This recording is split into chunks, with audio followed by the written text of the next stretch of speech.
Welcome to the latest episode of Five on the Floor on the Five Reasons Sports Network. Thanks for joining us on your favorite podcast app on Apple Podcasts, or Spotify. On Android, Spotify, or the Five Reasons YouTube channel. Also, make sure you subscribe to Off the Floor. We have our biggest membership yet ever. So you want to be there too. We put everything that's decent from Twitter about the Heat and the NBA. We put it there, separated into 10 different channels. Also give you stage shows. This is the place for the most Heat information, conversation, and more. Check it out. It's Off the Floor. Also, check out Prize Picks. Use the code 5, F-I-V-E. Put down your 5. You get 50 to play right away. No NBA or NHL right now, but MLB, WNBA, and, of course, football will be starting before you know it. So check it out. Prize Picks. Use the code 5, F-I-V-E. And now, today's episode. Mercy. Luxurious. Heat Nation. Yeah. Mercy and Lago, down to Biscayne. Yikes. 5 on the floor, ride for my dogs. Where here's the thing, you can check the score. Hustle hard, couple scars, wearing bubble frogs. Down to Biscayne. Kept the floor playing, got it all band. Y'all seen the block, stop with one hand. And Pat we trust, it's about to have the guts. We're here to bring the heat, y'all can hang it up. Welcome to Five on the Floor, a daily insider show on the Miami Heat and the NBA, featuring Ethan Skolnick, Greg Sylvander, Alex Toledo, Brady Hawk, and others from the Five Reasons Sports Network. Also, make sure to subscribe to Off the Floor for the most heat anywhere.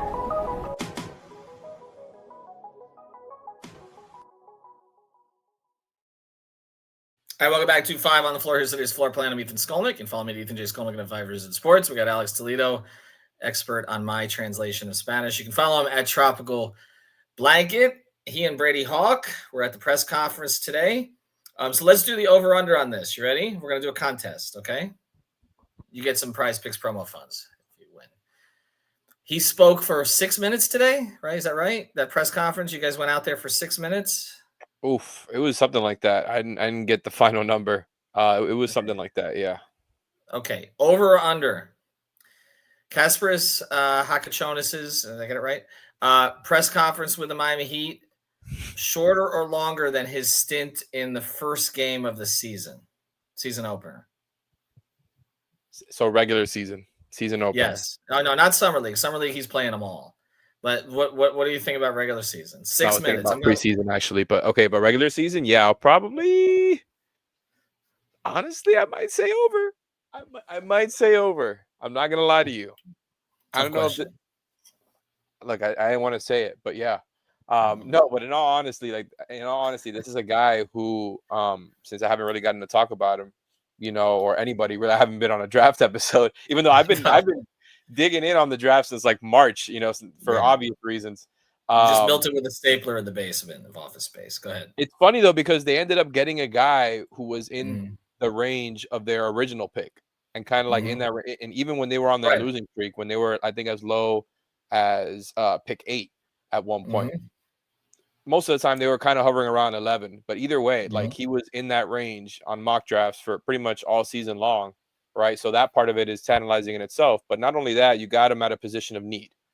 Now, of course, he is a flawed candidate, and that's why he ended up dropping to 20. Even though I think everybody was surprised by that, because I don't remember seeing many mock drafts where he was below the lottery, and a lot of them had him going, even earlier than that. So just in that aspect, it's really tantalizing, but they need a guy of his skill set. That's why it's so impressive. And not only is he young, right? He just turned 19, but he was a productive freshman, right? It's not like he got this freshman who was all like projection about what he can be years from now. He definitely has like things, a ways to go in certain aspects. But as far as his skill set and what he's good at, or what he's projected to be good at, he's there already. So as far as, whether he plays in game 1, I think if you try to, like, obviously I wasn't thinking about like their 10-man rotation, 9-man rotation right now, but I think he fits in there. He makes the guys that they have on their roster better. Like we've been clamoring for them to be able to get a guy who can take advantage of their lob threats and Bam and Ware. And that's not all that matters, but that's definitely a nice thing. Like we've been complaining about not having enough like easy relief points for a long time. I think he helps get a guy like Tyler off the ball. Although I don't know how much they're going to play together early on.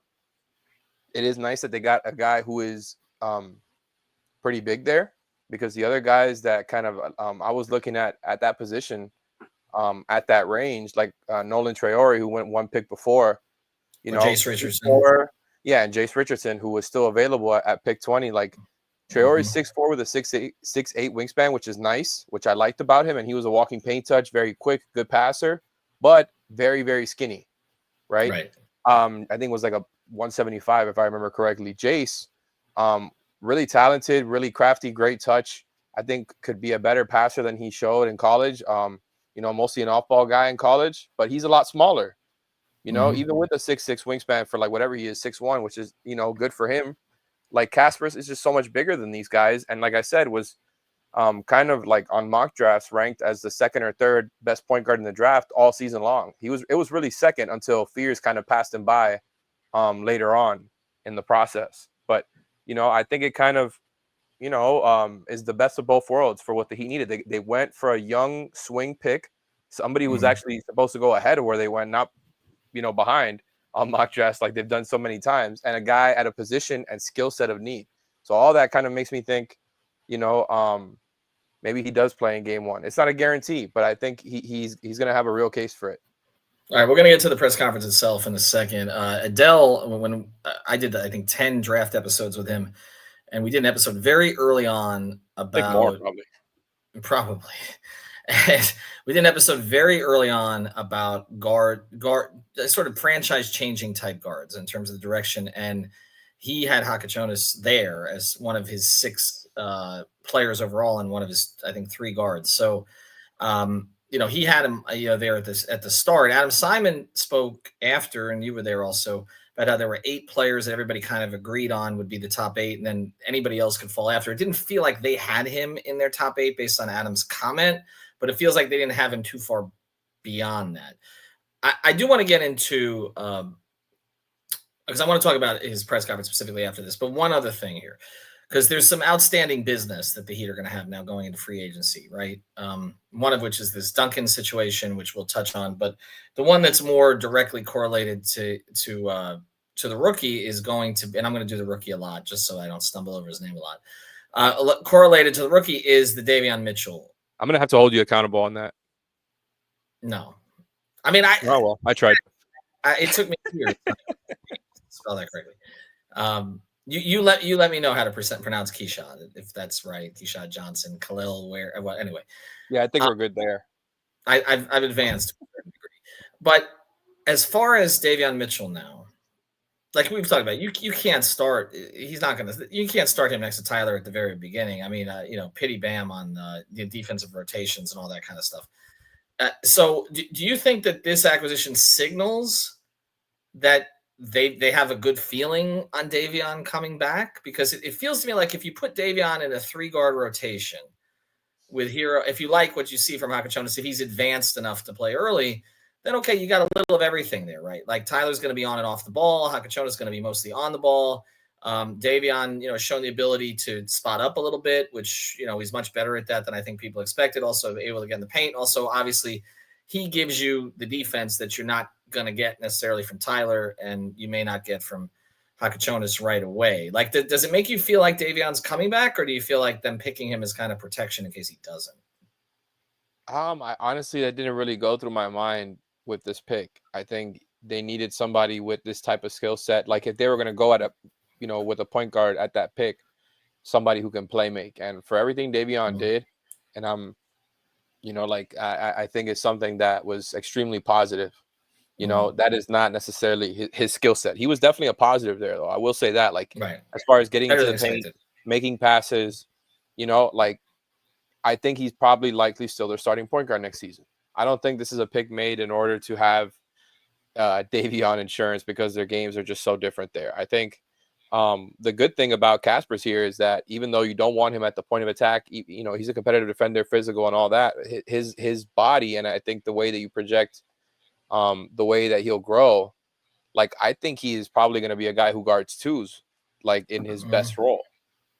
Right. And maybe that's, that's for better or for worse, because you don't necessarily want him guarding like the best ones. Maybe like against backups, it's whatever, it's fine. But in general, he has the size to be able to do that. Whereas like if you want like a Traore or a Jace or another smaller guy, it's really tough to have them guard bigger players. Kasparas is 6'6" in shoes with I believe a 6'8" wingspan, if I remember correct. So just that part about it is nice. I think you need the point of attack defense that DaVon brings, and also the extra rim pressure that he was bringing you. They're going to keep leaving him open, but I don't see the team out there that is going to offer, that huge bag that maybe the Heat wouldn't match, right? Because the qualifying offer is one thing, but like Brooklyn was the one team that had a lot of cap space, and they just picked 4 guys whose best trait was passing, in Danny Wolf, Saraf, who by the way is another bigger guard in the Heat's range, not a good shooter, and Jakučionis is just such a much more willing shooter. I just think he kind of checks off so many boxes there. And to go back to my next point, they picked again 4 guys who are playmakers first. So are they going to go and offer Davion Mitchell a huge bag now that they have to allocate all these minutes to guards of the team that is a blank slate rebuilding? Like, is that what they're going to do? Not to mention Cam Thomas is there. Like all their guard minutes seem to be taken up there. Right. And Danny Wolf isn't a guard, but another guy who play makes in general, they just have a lot going on. I don't see it. I don't see Davion getting that big bag. I would have to look back at the other teams with cap space, but I don't see it. All right. On the other side of this, we will get into exactly what Kasparas said today in his 6 minutes if we take anything from it. Before we do, if you're offering the bag to somebody, make sure that you do it safely. Do it on Cash App. Just like the crew of 5 on the floor here, we all have Cash App.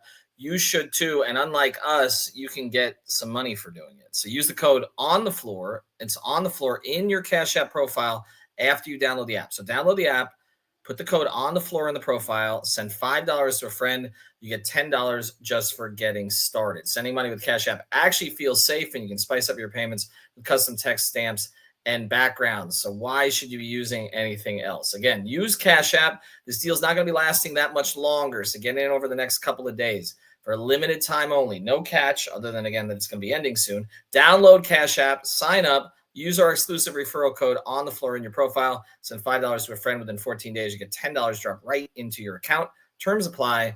That's money. That's Cash App. Okay, so when they've had players of European background before, typically those guys just say whatever comes to mind. Like, we used to love just getting Goran in conversation because, he might just spill to you, which 2 players had COVID and weren't going up to those, which we already knew, but, just say, well, when Bam and Kendrick get here, when they get over there, when they're up in Orlando, and Jovic, we love, please, Heat PR, please, keep Nico as he is. Please. Can we get him as a summer interview? Is that possible? Well, now we can't, now that I just said that. But please, just keep Nico, refreshingly candid, okay? And then Pelle Larsson last year, he got an edge to him a little bit. Like, I remember first time he got significant minutes and was playing against DeRozan. He was saying, well, he gets every call anyway, which, again, we like that also. Jakučionis seems a little more I want to say cliche-oriented, reserved, right? He's saying all the right things. I think he feels the right things.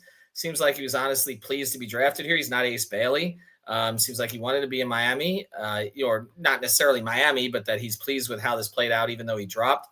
And he said a lot of the right things about wanting to work and stuff. What did you take, just real quick here, because, again, it was 6 minutes. We shouldn't do more than that on it. What did you take from his presser today?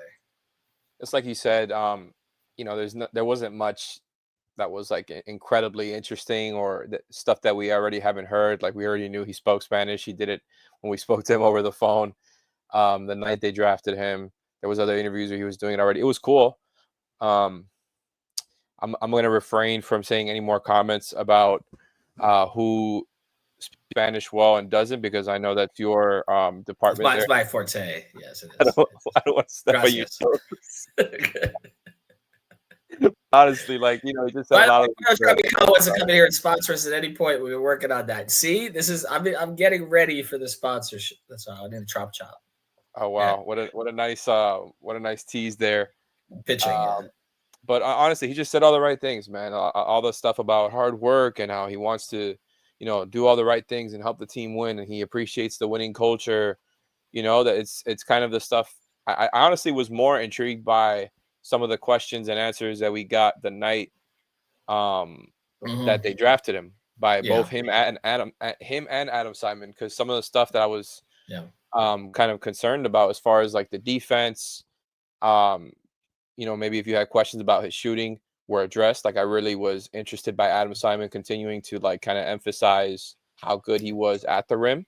Now finisher, yeah, exactly, finishing at the rim. The thing is, from all like the draft heads, the college basketball heads, the people who are doing scouting reports and really studying the film all year long, they all say the same thing when it comes to him, kind of needing a screen to be able to get downhill, for better or for worse. But he is like, that is his specialty though. And the Heat haven't had a pick and roll specialist like that in a while. So it's going to be a guy who can help clean up their offense and is a creative passer. And I think that's kind of what led to the, part of the reason what led to the turnovers. He also had he had a forearm injury and a wrist injury midseason. And apparently like the shooting numbers went like that afterwards. And the turnovers, but the usage was still really high. Exactly. The usage was still really high. He was still playing that role, a very, high usage role there. And I think as a guy who has great vision, can see things, before they play out. And the Heat haven't had a lot of guys like that. They haven't taken a lot of point guard swings in general, especially a guy who was, of this caliber. Because again, he was supposed to go top 10 originally, like for most of the year, so it's going to be really interesting to see how they develop it, because, this is not a guy you're drafting to just play a role originally. I think like you're drafting him because you believe in his ability to do stuff with the ball in his hands. So I'm not expecting him to start, but yeah, like this is a guy who fits all the young stuff you wanted, all the stuff you wanted about swinging for a young guy with upside, while also fitting something that they needed right now. So it was very convenient that they had a guy like this fall to them, Yeah, no, I'm with you on it. I like the pick. We never know until we see it in summer league, but I do think they're going to put the ball in his hands in summer league, and they're going to tell him to take control of the team and make plays. And they've done that with certain guys. Now the fact that I don't think Ware plays more than 2 games. I think it'll be like Jaquez last year, but then you've got Larson. I'm curious to see what he looks like with Larson. I think that's interesting because Larson does give you some of that defensive grit there and physicality. Right. And the other guys that we're going to talk about on that show, they brought in a couple bigs, and we're going to see kind of how that plays out. But I think that if you look at what they're going to do with him, it's like when they put the ball in Max's hands that entire summer league. Oh, he's going to have the ball in his hands. He's going to have the ball in his hands. Yes, I mean, because that wasn't even Max's specialty. They were trying to kind of train Max to do that stuff, like when Josh Richardson, where they sent him to G League to run 500 pick and rolls.